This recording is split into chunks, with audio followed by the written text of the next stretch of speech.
गांधी आश्रम भितिहरवा पश्चिम चंपारण से जन सुराज अभियान के तहत हम लोगों ने जो पदयात्रा शुरू की है उसके करीब 15.5 महीने हो गए हैं। 2 जनवरी को 16 महीना हो जाएगा। इन 15 महीनों में हम लोग पश्चिम चंपारण से चल के पूर्वी चंपारण, शिवहर, भोपाल, सिवान, छपरा, वैशाली, समस्तीपुर, मुजफ्फरपुर, सीतामढ़ी, मधुबनी होते हुए दरभंगा में पहुंचे। दरभंगा में मैं पिछले 25 दिनों से हूँ। अभी 5-7 दिन और यहाँ दरभंगा में रहेंगे। 3 जनवरी को यहाँ से मैं बेगूसराय जाऊंगा। पदयात्रा के दौरान जो हमने अपनी आंख से देखा, लोगों से बात किया, जो अनुभव हुआ, उस पर एक संक्षिप्त ब्यौरा आपको दूंगा। पदयात्रा के उद्देश्य के बारे में भी बताएंगे और उसके बाद जो आपके सवाल होंगे वो आपसे सवाल भी लेंगे।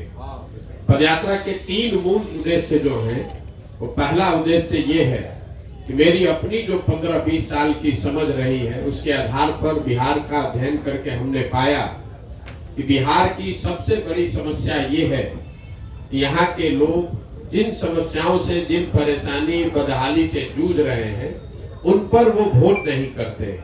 तो 5 बरस आप शिक्षा की बात करते हैं, भ्रष्टाचार की बात करते हैं, सड़क नाली गली की बात करते हैं, लेकिन वोट यहाँ मूलतः लोग 4 वजहों से पिछले 30-35 साल से दे रहे हैं। पहली वजह है जाति। लोग जाति के आधार पर बड़ी संख्या में वोट करते हैं, लेकिन ये भी सच्चाई नहीं है कि बिहार में हर आदमी जाति पर ही वोट कर रहा है। क्योंकि अगर बिहार में हर व्यक्ति जाति पर ही वोट करता तो माननीय मोदी जी को तो कोई वोट ही नहीं मिलता, या जो मुसलमान समाज के लोग लालू जी को वोट करते हैं वो भी जाति पर वोट नहीं करते हैं। तो पहला एक बड़ा वर्ग जरूर है जो जाति पर वोट करता है, लेकिन एक बहुत बड़ा दूसरा वर्ग है जो जाति के बजाय धर्म के आधार पर या राष्ट्रवाद के नाम पर भाजपा को वोट करता है। तीसरा एक बहुत बड़ा वर्ग है जो लालू जी के डर से भाजपा को वोट करता है। और चौथा जो मुसलमानों का एक तबका है जो भाजपा के डर से लालू जी को वोट करता है। तो अगर आप बिहार के वोटिंग पैटर्न को देखेंगे तो इन्हीं 4 वजहों से करीब 2/3 से ज्यादा लोग वोट करते हैं। जाति के नाम पर, धर्म के नाम पर, या लालू जी के डर से भाजपा को, भाजपा के डर से लालू जी को। तो लोगों को जाकर, पदयात्रा का जो पहला उद्देश्य इसी से जुड़ा हुआ है कि लोगों को जाकर ये बताया जाए कि अगर आपको अपनी जिंदगी, अपने बच्चों की जिंदगी सुधारनी है तो आपको कहीं न कहीं अपने बच्चों के लिए, अपने बच्चों के भविष्य के लिए वोट करना होगा। दूसरा पदयात्रा का उद्देश्य ये है कि बिहार में लोग बताते हैं कि हमारे पास विकल्प नहीं है। तो विकल्प के अभाव में गलत दल और नेता को वोट न करना पड़े, इसलिए एक नया दल और नया विकल्प बनाया जाए। फर्क सिर्फ इतना है कि वो दल प्रशांत किशोर या कोई व्यक्ति, कोई परिवार, कोई जाति विशेष न बनाए, उसको बिहार के सारे लोग मिलकर बनाए। पदयात्रा से पहले मैंने बिहार में एक अध्ययन कराया, सर्वे कराया, तो उसमें पता चला कि 50% से ज्यादा, आधे से ज्यादा बिहार के लोग ऐसा मानते हैं कि बिहार में एक नए दल और एक नए विकल्प की जरूरत है। इसका मतलब ये जरूरी नहीं है कि हर आदमी जनसुराज चाहता है या प्रशांत किशोर को चाहता है, लेकिन आधे से ज्यादा बिहार के लोग ऐसा मानते हैं कि बिहार में एक नए दल और विकल्प की जरूरत है, तभी बिहार में सुधार हो सकता है।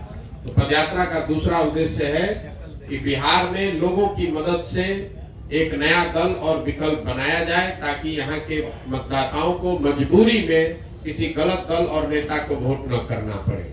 पदयात्रा का तीसरा उद्देश्य ये है, अगर लोगों के बात समझ में आ जाए, लोग सही लोगों का चुनाव कर भी दे, तो भी बिहार का विकास तब तक संभव नहीं है जब तक बिहार के विकास के लिए जमीनी हकीकत को समझकर एक सोची समझी रणनीति न हो, योजना न हो। तो इस पदयात्रा के दौरान पूरे 8,500 पंचायतों के विकास के अगले 10 साल की योजना बनाना इसका एक उद्देश्य है।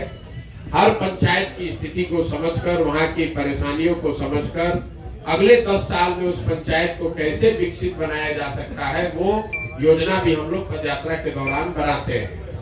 पंचायत को कैसे विकसित किया जाए, उसमें सारी समस्याओं के साथ साथ 3 मूल बातें हम लोग जिसका उपाय निकाल रहे हैं। पहला कि हर पंचायत में यहाँ के बच्चों के पढ़ने के लिए अच्छी व्यवस्था कैसी बनाई जाए। दूसरा, बेरोजगारी और पलायन जो बिहार की सबसे बड़ी समस्या है, उससे निपटने के लिए हर पंचायत में 800 से 1200 नए रोजगार के अवसर कैसे पैदा किए जाएं, और तीसरा, बिहार में जो खेती है, जो कमाने वाली नहीं खाने वाली खेती है, उसको कमाई का जरिया कैसे बनाया जाए। तो जब पदयात्रा खत्म होगी तो आपको 8,500 पंचायतों का योजना बनाकर हम लोग जारी करेंगे। आप ये देख पाएंगे कि आपके जिले के, आपके प्रखंड के किस पंचायत के लिए विकास की कौन सी योजना जन सुराज के तहत बनाई गई है। ये 3 उद्देश्य को लेकर पदयात्रा हम लोगों ने शुरू की, और जो हमने देखा, अभी जो मेरा अनुभव है, मैं अभी उस पर अपनी एक टिप्पणी दे रहा हूँ। मेरी समझ से बिहार में अभी तक जो मैंने देखा, सबसे बड़ी समस्या बेरोजगारी और पलायन है। अब आप ये कह सकते हैं कि बेरोजगारी और पलायन यहाँ बड़ी समस्या है, इसके लिए पदयात्रा की क्या जरूरत है, ये तो सबको मालूम है।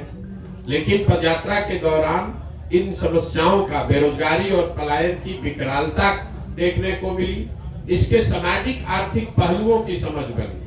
जैसे आप पलायन को लेकर हम लोग ऐसा समझते हैं कि बिहार से बहुत बड़ी संख्या में गरीब परिवार के लोग बाहर मजदूरी करने के लिए रोजगार की तलाश में जाते हैं, जबकि सच्चाई ये है कि पलायन एक ऐसी समस्या है जिससे गरीब और अमीर हर परिवार प्रभावित है। फर्क इतना ही है कि गरीब घरों के लोग मजदूरी और रोजगार के लिए पलायन कर रहे हैं, और आर्थिक तौर पर समृद्ध परिवार के लोग पढ़ाई और नौकरी के लिए बाहर जा रहे हैं, लेकिन पलायन कर सब रहा है।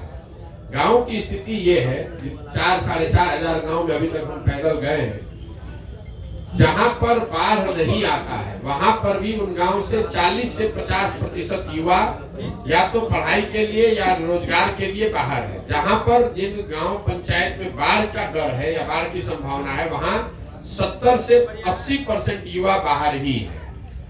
गांव में यहाँ पर आपको बच्चे मिलते हैं, महिलाएं मिलती हैं, बूढ़े मिलते हैं, नौजवानों की संख्या बहुत कम है। जो लोग बाहर जा रहे हैं मजदूरी करने, औसतन वो 12,000 से 15,000 रुपया महीना कमाते हैं, और वो घर पर 6,000 से 8,000 रुपया प्रति महीना भेज पा रहे हैं। तो ये जो लोग कहते हैं कि लोग, कई लोगों को, हम लोग को लगता है कि लोग बिहार में काम नहीं करते हैं, बाहर जाते हैं शौकिया, ऐसी बात नहीं है। लोग, ये ज्यादातर, ये आर्थिक जो नंबर है ये बता रहा है कि ज्यादातर लोग जो बाहर गए हैं वो मजबूरी में अपने परिवार का पेट भरण पोषण पाल के लिए ही बाहर गए।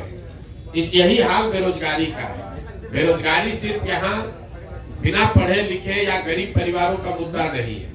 जो यहाँ समृद्ध परिवार हैं उनके लिए भी अपने बच्चों के रोजगार की चिंता उतनी ही है जितना गरीब घर पर के परिवार को है। गरीब परिवारों में तो फिर भी एक कहीं न कहीं उनके दिमाग में है कि हमारा बच्चा जाकर बाहर मजदूरी करेगा।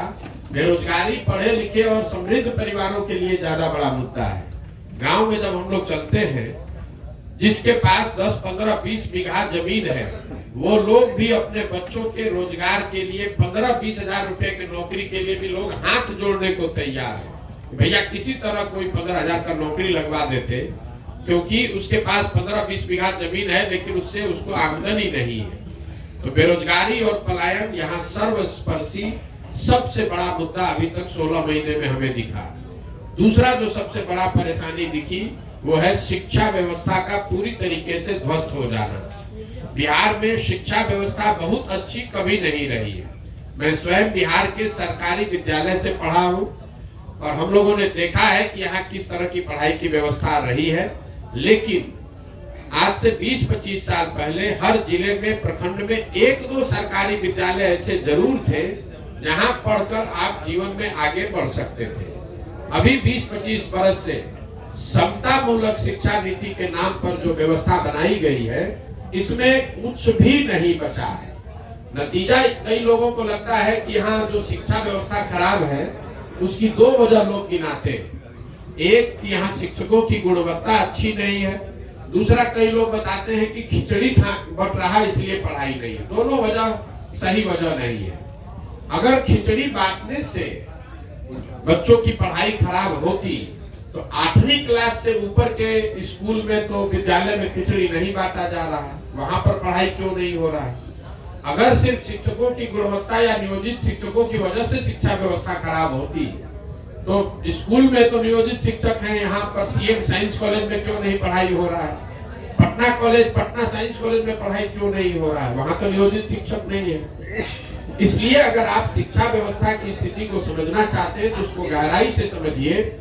बिहार में शिक्षा व्यवस्था के खराब होने की जो मूल वजह है वो है समाज और सरकार दोनों की नजर में शिक्षा पर जो प्राथमिकता शिक्षा को लेकर होनी चाहिए वो है ही नहीं।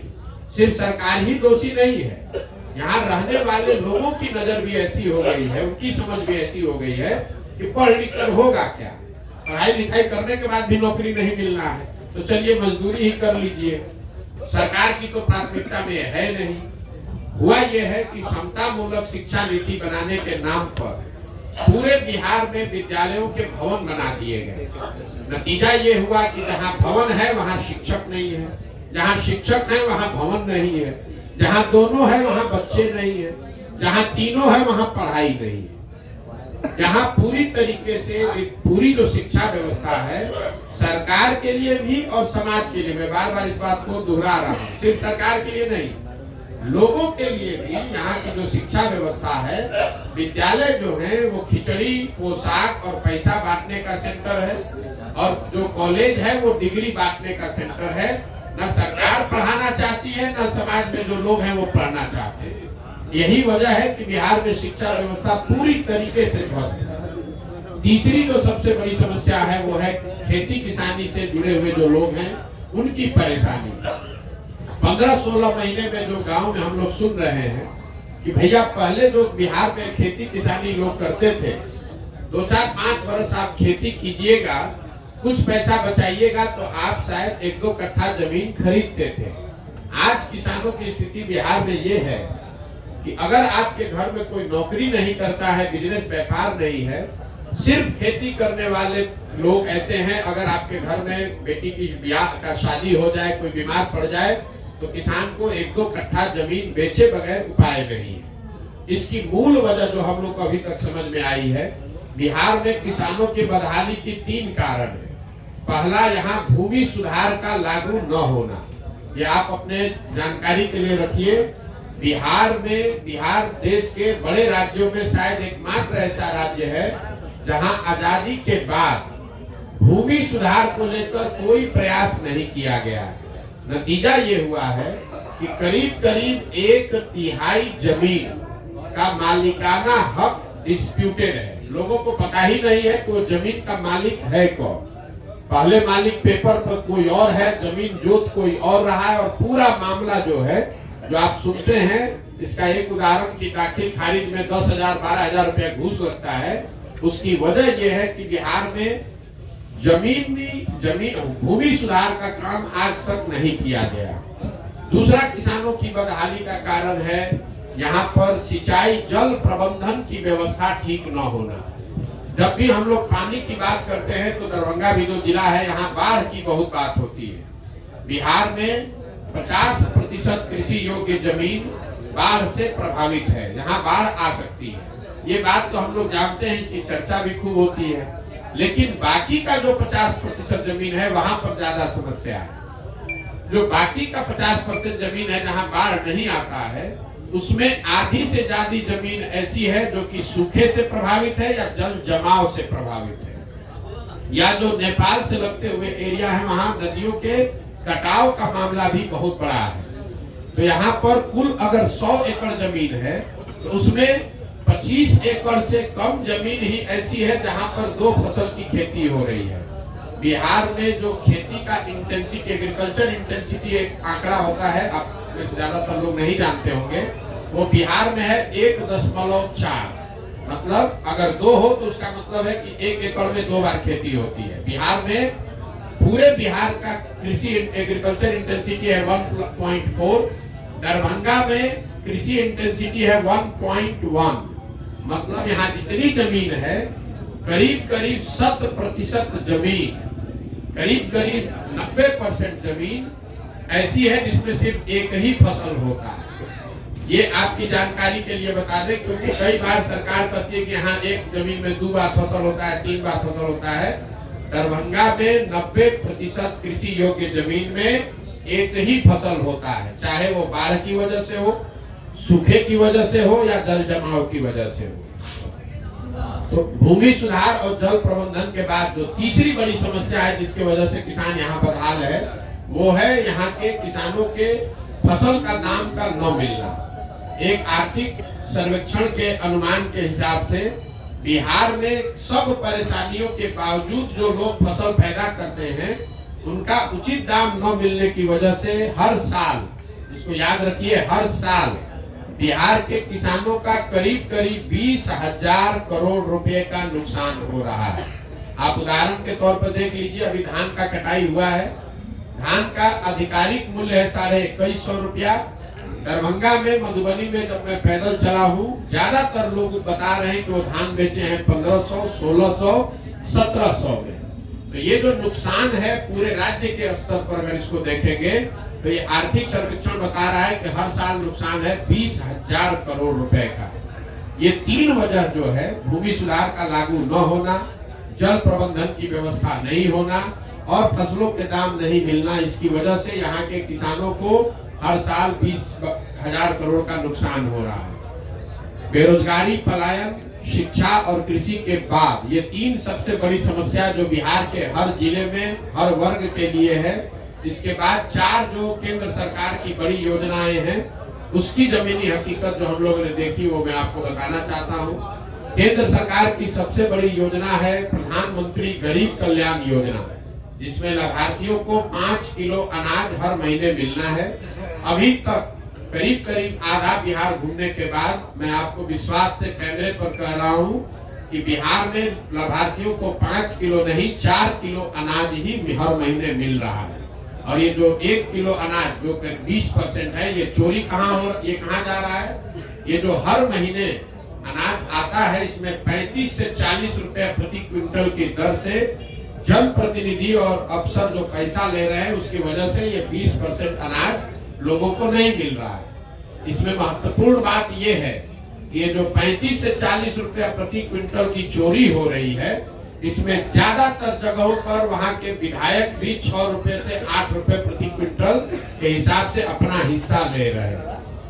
दूसरी केंद्र सरकार की बड़ी योजना है आवास योजना, जिसको आजकल प्रधानमंत्री आवास योजना कहते हैं, पहले इंदिरा आवास योजना लोग कहते थे। अभी तक जितने जगह हम लोग गए हैं, ज्यादातर जगहों पर प्रधानमंत्री आवास योजना के लाभार्थी बहुत मिला ही नहीं है। जो है वो इंदिरा आवास के पहले के लाभार्थी है। लेकिन अभी जो योजना है जिसमें लाभार्थियों को 1,40,000 रुपया मिलना है 3 किस्त में, जिनको भी इसका लाभ 2-4 इक्का लोगों को मिल रहा है, उनको 25,000 से 40,000 रुपया तक घूस देना है, तभी उनको आवास योजना का लाभ मिलेगा। जिन पंचायतों में मुखिया या जनप्रतिनिधि लोगों से पैसा नहीं ले रहे हैं, वहां पर भी 20 से 25,000 रुपया तो आपको प्रधानमंत्री आवास योजना में देना ही देना है। अधिकारी अपना पैसा लेगा ही लेगा। जहां मुखिया जनप्रतिनिधि पैसा ले रहे हैं, वहां पर 35 से 40,000 रुपया तक लोगों को देना पड़ रहा है। और इसकी पूरी एक व्यवस्था बनी हुई है, आप लोगों को जानकारी होगी। नाम लिखने के लिए 1,000 रुपया, आपके घर के साथ फोटो खींच के भेजने के लिए 2,000 रुपया, पहले किस्त में 11,000 रुपया, पूरा एक व्यवस्था बना हुआ है। तीसरी जो केंद्र सरकार की बड़ी योजना है वो है स्वच्छ भारत अभियान के तहत शौचालय की योजना। कभी दरभंगा का भी मैं आपको बता दूं, और पीछे जो मैं घूम कर आ रहा हूं, बिहार के ज्यादातर गांव में खुले में शौच यहाँ के जीवन की आज भी सच्चाई है, और दरभंगा उससे अछूता नहीं है। कहीं पर शौचालय उस तरह से नहीं, जितना ODF सर्टिफिकेट दिया गया है ज्यादातर ये फेक है।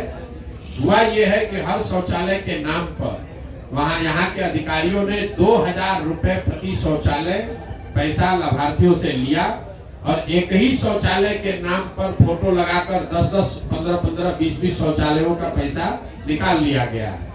और जब ODF का सर्टिफिकेट बनाना हुआ तो अधिकारी और जनप्रतिनिधि दोनों ने मिलकर जाली ODF सर्टिफिकेट जारी कर दिया। चौथी जो बड़ी योजना केंद्र सरकार की है वो है मनरेगा की। जब मैं पैदल चलना शुरू किया तो मेरा अनुमान था कि बिहार में इतनी बेरोजगारी गरीबी है बहुत बड़ी संख्या में हमको मनरेगा का काम होता हुआ यहाँ दिखेगा। अभी तक 15.5 महीना में मुझे मनरेगा का कोई सक्रिय काम होता हुआ नहीं दिखा है। लोग ये जरूर बताते हैं चलते हुए कि भैया ये पेड़ लगाया गया है मनरेगा में, या मिट्टी भरा गया है मनरेगा में, या पंचायत आंगनबाड़ी सेंटर बनाया गया है मनरेगा के मजदूरों की मदद से। लेकिन मैं दोहरा देता हूँ, अभी तक मनरेगा का कोई सक्रिय काम हमको देखने को कहीं नहीं मिला। जब मैंने इसको आंकड़ों में देखा तो वहां पर भी ये दिख रहा है, पिछले वित्तीय वर्ष में बिहार सरकार का मनरेगा में यूटिलाइजेशन है 39%। मतलब अगर 100 रुपया हम लोग दिल्ली से मनरेगा के लिए ला सकते थे तो 60 रुपया तो हम लोग लेकर ही नहीं आए। ये विशेष राज्य की दर्जा के मांग करने वाले लोगों के मुंह पर चमाता है। आप कह रहे हैं कि हमको विशेष राज्य का दर्जा चाहिए। मनरेगा में जो 100 रुपया आप दिल्ली से ला सकते थे उसमें 60 रुपया तो आप लेकर ही नहीं आए, और जो 39-40 रुपया आया उसमें मनरेगा में पीसी का दर लोग बताते हैं 40 से 50%। मतलब जो 40 रुपया आया उसमें 25% भ्रष्टाचार की भेंट चढ़ गया।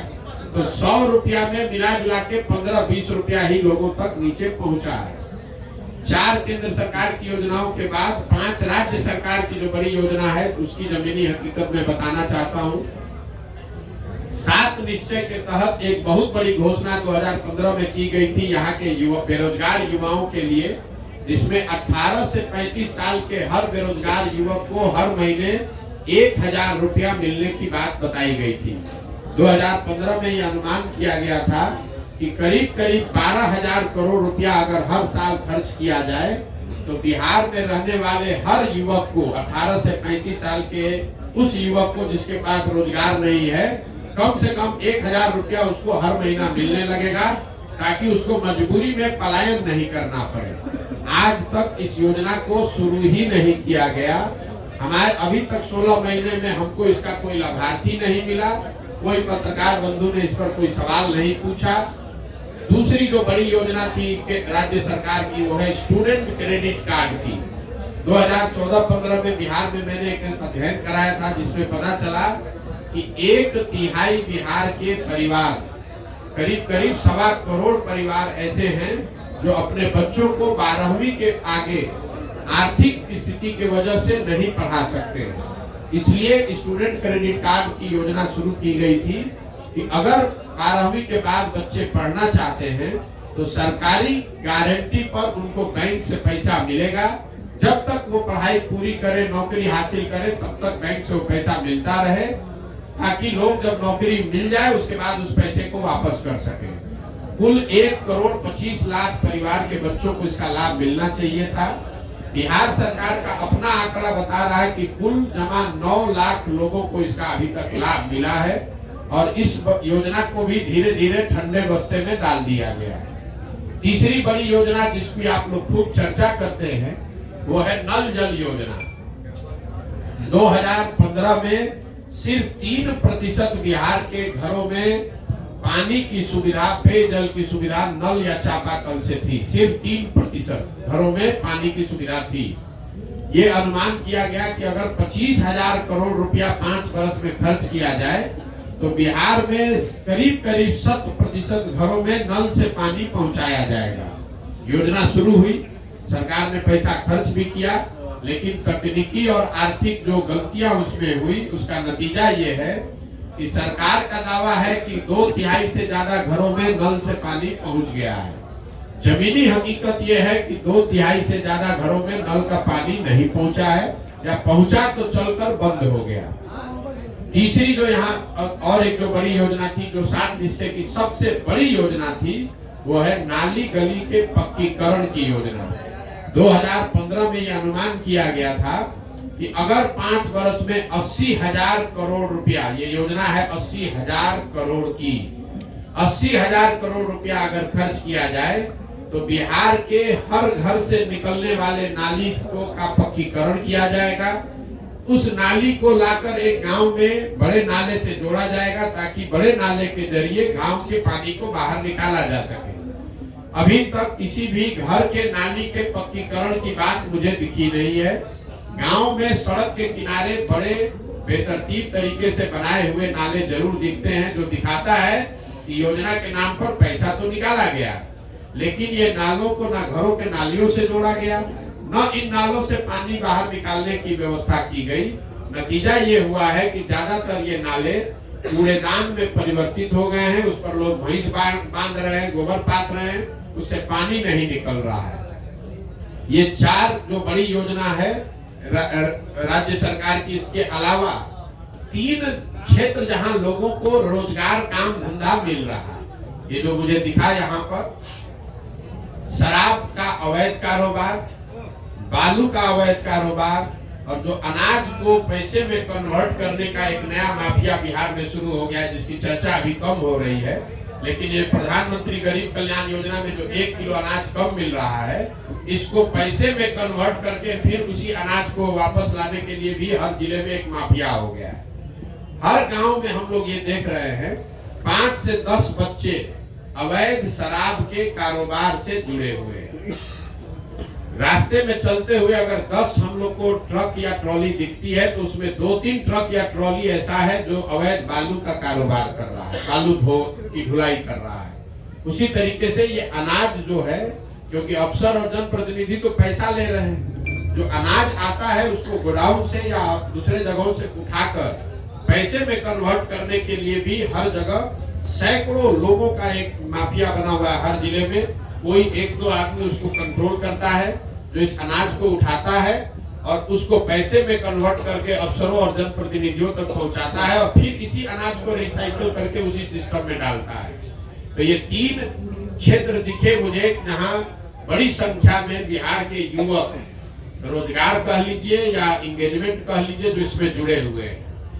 3 शब्द जो सबसे ज्यादा सुने गए वो है अफसरशाही, भ्रष्टाचार और पीसी। अफसरशाही से परेशान जनता, गांव देहात में लोग ये बता रहे हैं कि भैया जिस तरह बिहार ने पहले अपराधियों का जंगल राज देखा है, आज जो नीतीश बाबू की सरकार है ये कमोवेश अधिकारियों का जंगल राज है। आप चाहे पत्रकार हैं, जनप्रतिनिधि हैं, सामान्य जनता हैं, गरीब हैं, अमीर हैं, अफसर जो चाहेगा वही होगा। अफसरशाही बहुत है, ये बात आपको हर आदमी बताता है। दूसरा, सरकारी विभागों में फैला हुआ भ्रष्टाचार, चाहे आपको दाखिल खारिज कराना है, राशन कार्ड बनाना है, जन्म मृत्यु प्रमाण पत्र बनाना है, पासपोर्ट वेरिफिकेशन करना है, कोई ऐसा सरकारी विभाग नहीं है पंचायत में, ब्लॉक में, अनुमंडल, जिला में, जहां बिना पैसा दिए हुए आप काम करा सके। और तीसरा जो शब्द है वो है पीसी। सरकारी योजना चाहे केंद्र सरकार की हो या राज्य सरकार की, हर योजना में 20% से 50% की दर से पीसी का काटा जाना और उसका जनप्रतिनिधियों और अफसरों में बराबर बंटवारा होना, उसकी भी व्यवस्था बिहार में बहुत व्यवस्थित तरीके से लोगों ने उसकी व्यवस्था कर ली है। 2 क्षेत्र जहां सुधार दिखा वो है बिजली और सड़क। निश्चित तौर पर बिहार में बिजली हर गांव में, हर टोले में पहुंच गई है, इसमें कहीं कोई दो मत नहीं है। जहां पर भी हम लोग गए वहां ये दिखा, लोग बता रहे हैं कि घर घर बिजली आ गई है। लेकिन बिजली को लेकर जो लोगों की समस्या है वो है कि बिजली के लोगों की नजर में बिजली का जो बिल आ रहा है वो गलत आ रहा है या बहुत ज्यादा आ रहा है। लोग रास्ते में बताते हैं कि भैया 5,000 का बिल आ गया, 10,000 का, कई लोग 50-60 हजार, 1 लाख 1.5 लाख का भी बिल दिखा रहे हैं। एक बार बिल अगर आपका गलत आ गया तो जो लोग बता रहे हैं कि या तो आप लोग अदालत का चक्कर लगाइए या DCLR का ऑफिस घूमते रहिए, आपका कनेक्शन कट जाएगा, फिर कोई उपाय नहीं है। दूसरा, कुछ क्षेत्रों में स्मार्ट मीटर के रिचार्ज को लेकर भी लोगों ने बहुत तकलीफ बताई है कि लोग इतने गरीब हैं, उनके पास पैसा नहीं है। एक बार स्मार्ट मीटर खत्म हो गया तो रिचार्ज नहीं कराने की वजह से लोगों को अंधेरे में रहना पड़ रहा है। सड़क को लेकर निश्चित तौर पर नेशनल और स्टेट हाईवे में सुधार हुआ है और वो सुधार दिख रहा है, लोग बता भी रहे हैं। लेकिन जो ग्रामीण सड़क है, चाहे वो पंचायती राज की सड़क हो, ग्रामीण कार्य आरओ की सड़क हो, प्रधानमंत्री मुख्यमंत्री संपर्क योजना की सड़क हो, उन सड़कों की स्थिति लोग जो बता रहे हैं, जो हम रास्ते में देख रहे हैं, कमोवेश वही है जो लालू जी के जमाने में होती थी। सड़कों में भी रख रखाव के अभाव में या बहुत ज्यादा भ्रष्टाचार की वजह से ग्रामीण सड़कों की स्थिति भी बिहार में वही हो गई है जो पहले थी। एक क्राइम को लेकर मैं आपको बता दूं, अंतिम बात हमारी ओर से, जब मैंने चलना शुरू किया था तो उसके 3 महीने पहले महागठबंधन की सरकार बनी थी। तो ज्यादातर लोग रास्ते में बताते थे कि भैया महागठबंधन का सरकार बना है, राजद वाले आए हैं, देखिए कानून व्यवस्था बिगड़ेगा, क्या होगा। लोगों के मन में एक डर था।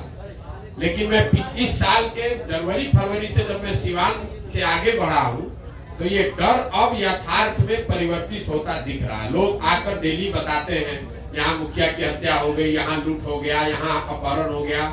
तो धीरे धीरे वो क्राइम जो है वो वापस आ रहा है और बड़ी तादाद में लोगों के मन में ये जो डर था वो कहीं ना कहीं चरितार्थ होता, सच्चाई बनता दिख रहा है।